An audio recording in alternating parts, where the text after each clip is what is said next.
नमस्कार, news state देख रहे हैं आप और मैं हूं आपके साथ अंकुर पांडे। खबरों के विस्तार में चलेंगे। इससे पहले बड़ी खबर, नोएडा से डिजिटल अरेस्ट कर करोड़ों की ठगी का मामला सामने आया। डिजिटल अरेस्ट कर 2 करोड़ 39 लाख ठगने का वाला अपराधी गिरफ्तार। पुलिस ने 2 आरोपियों को गिरफ्तार किया है। दोनों आरोपी मुरादाबाद से गिरफ्तार किए गए। मुकेश सक्सेना और अनीश अहमद को गिरफ्तार किया गया। अनीश अहमद के खाते में 10 करोड़ के ट्रांजैक्शन के सबूत भी मिले हैं। अनीश के बैंक खाते की एनसीआरपी पोर्टल पर अलग अलग राज्यों में 15 शिकायत भी दर्ज है। पुलिस ने जहां एक और 2 आरोपियों को गिरफ्तार किया, तो वहीं दोनों आरोपी मुरादाबाद से गिरफ्तार हुए हैं। डिजिटल अरेस्ट कर ठगी करने वाले ये 2 आरोपी जो कि पुलिस की गिरफ्त में है, मुकेश सक्सेना और अनीश अहमद इनका नाम बताया जा रहा है, जो कि गिरफ्तार किए गए हैं।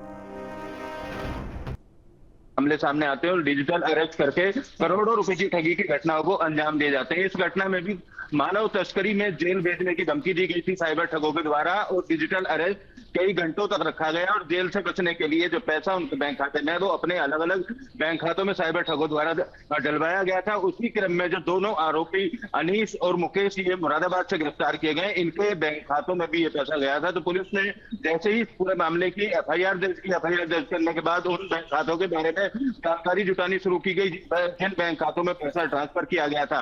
तो अनीश नाम का जो मुरादाबाद निवासी है, ये करंट अकाउंट साइबर ठगों को उपलब्ध कराता है, और जो मुकेश सक्सेना नाम का व्यक्ति है, ये अकाउंट से संबंधित काम किया करता था। तो पुलिस की इन्वेस्टिगेशन में ये बात साफ हुई कि 2 करोड़ 39 लाख रुपए की जो ठगी हुई थी, उसमें से 16 लाख रुपए इनके करंट अकाउंट में गए थे, और वो 16 लाख रुपए इन दोनों के द्वारा आपस में बांट भी लिए गए थे। और इसी तरीके से जो अनीश अहमद के बारे में पुलिस को इन्वेस्टिगेशन के दौरान पता चला है, उसमें उत्तर प्रदेश, पंजाब और कई अलग अलग राज्यों में 15 शिकायतें उसके बैंक खाते पर दर्ज हैं। उसके बैंक खाते में तकरीबन 10 करोड़ रुपए की ट्रांजैक्शन अभी तक होना पाया गया है, और कितने बैंक खाते इनके द्वारा यूज किए जा रहे हैं और किन साइबर ठगों को ये लोग बैंक खाते उपलब्ध कराया करते थे, उस बारे में भी पुलिस पूछताछ कर रही है। शुरुआती पूछताछ में ये बात भी सामने आई है कि कुछ लोग विदेश में बैठकर डिजिटल अरेस्ट के कारोबार को चला रहे हैं, और भारत में रहने वाले ऐसे लोग जो आर्थिक तौर पर कमजोर होते हैं, उन लोगों के बैंक खातों को प्रयोग करके ठगी का पूरा पैसा उन बैंक खातों में डलवा लेते हैं। थोड़ा बहुत कमीशन देने के बाद पूरे पैसे को हवाला के जरिए या अलग अलग तरीके से अपने पास तक पहुंचाते हैं। फिलहाल पुलिस को ये बड़ी कामयाबी है कि 2 लोगों को अभी गिरफ्तार किया गया है।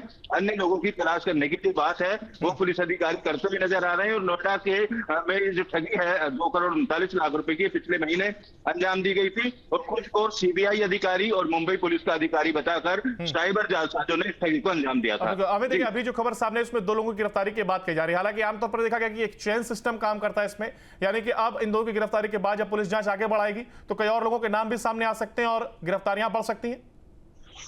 बिल्कुल, देखिए जिस तरीके से बैंक खाते सीधे साइबर ठगों को उपलब्ध कराते हैं, तो किन किन नंबरों से इनकी बात होती है, इनके बैंक खातों से पैसा विदेश में जाने का, ये देश के किन किन इलाकों में जा रहा है, किसके माध्यम से वो पैसा दिया जाता था, उस चैन को भी पुलिस जोड़ने की कोशिश कर रही है। और इस बात की तस्दीक कर रही है कि इन लोगों के संपर्क में कितने लोग थे, क्या बीच में बहुत लंबी चैन थी, या डायरेक्ट जो साइबर ठगी करने वाले लोग हैं डायरेक्ट उनसे बात किया करते थे। तो इन तमाम एंगल्स पर पूछताछ की गई है, और पुलिस को कई अहम सबूत भी इनसे पूछताछ में मिले हैं। तो माना यही जा रहा है कि आने वाले दिनों में इनसे जुड़े अन्य आरोपियों की भी गिरफ्तारी होगी, क्योंकि अभी तक की अगर डिजिटल अरेस्ट की बात करें, ट्रेडिंग में ठगी करने की बात की जाए, तो ज्यादातर जो गिरफ्तारी है ऐसे लोगों की जाती है जिनके बैंक खाते साइबर ठग उपलब्ध यूज करते हैं और उनके बैंक खातों के जरिए ठगी करते हैं। जो मेन ठग हैं, साइबर जालसाज हैं, जो विदेशों में बैठकर या देश के अलग अलग इलाकों में बैठकर ठगी को अंजाम देते हैं, वो अभी पुलिस की पकड़ से दूर है। हो सकता है इन दोनों की गिरफ्तारी के बाद उन लोगों की भी जल्द गिरफ्तारी हो पाए, और जिस तरीके से डिजिटल अरेस्ट के लगातार मामले सामने आ रहे हैं, इन मामलों पर अंकुश रख पाए। बिल्कुल, देखिए जिस तरह के मामले सामने आ रहे हैं, जिक्र आपने किया, और ऐसे में अंकुश लगाना बेहद जरूरी हो गया। बहुत शुक्रिया आपका हमारे साथ जुड़ने के लिए